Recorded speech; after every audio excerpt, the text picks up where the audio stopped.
Ninth rule for successful investing, और rule है stay discipline. ये बहुत ज्यादा जरूरी है। आपने जो भी फाइनेंशियल प्लान बनाया है, आपने जो भी इन्वेस्टमेंट प्लान बनाया है, उस प्लान पे बने रहना ये बहुत ज्यादा जरूरी है।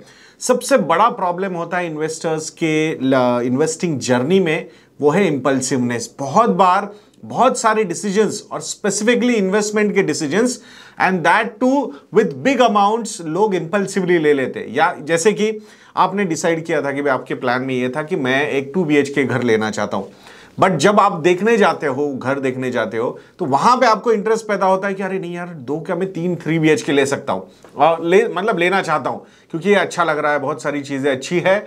और आप वहां पे आपके एक डिसिप्लिन को बीट कर देते हो और वो डिसिप्लिन से बाहर चले जाते हो।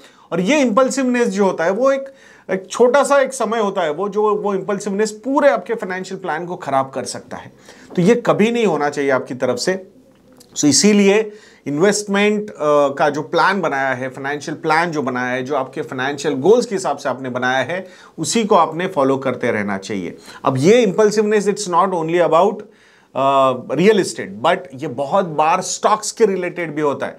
बहुत सारी स्टॉक्स की टिप्स आती रहती है, बहुत सारे ऐसे शॉर्ट टर्म टिप्स आ जाते हैं और हमें लगता है इंपल्सिवनेस वहां पे आ जाता है। एक बायसनेस रहता है अपना, कहीं ना कहीं अपने को लगता है कि कुछ कभी ना कभी एक ऐसा स्टॉक मिल जाएगा जो पूरे वैरे नारे कर देगा, मतलब मल्टीबैगर रिटर्न्स दे देगा और पूरा का पूरा मेरा पोर्टफोलियो चेंज हो जाएगा। ये बहुत सारे लोगों को लगता रहता है, और एक आध 2 बार अगर वो हो गया तो लक फैक्टर होता है जिसको इग्नोर किया जाता है और उसको एक्सपर्टीज माना जाता है और उस पे हम डिपेंड हो जाते हैं। तो ये इस तरीके के भी impulsive decisions of buying hot stocks, hot tips, तो आई थिंक ये भी आप लोगों ने अवॉइड करना चाहिए।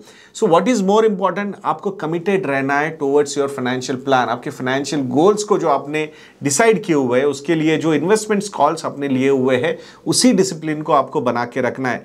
मार्केट की वोलेटिलिटी जो है ना, वो बहुत बार हमें परेशान करती है और ऐसे इंपल्सिव डिसीजंस लेने के लिए भी हमें थोड़े से ज्यादा ही वो मोटिवेट करती है। तो आई थिंक ये सारे फैक्टर्स जो है ना, ये आप लोगों ने अवॉइड करने चाहिए। और अगर ये सारी चीजें आप नहीं कर पा रहे हो, so it's always better to consult a financial advisor. Next rule में हम अच्छी तरीके से बताएंगे आपको, वो 10th रूल और लास्ट रूल रहेगा अपना सक्सेसफुल इन्वेस्टिंग का, regarding how this financial advisor assistance.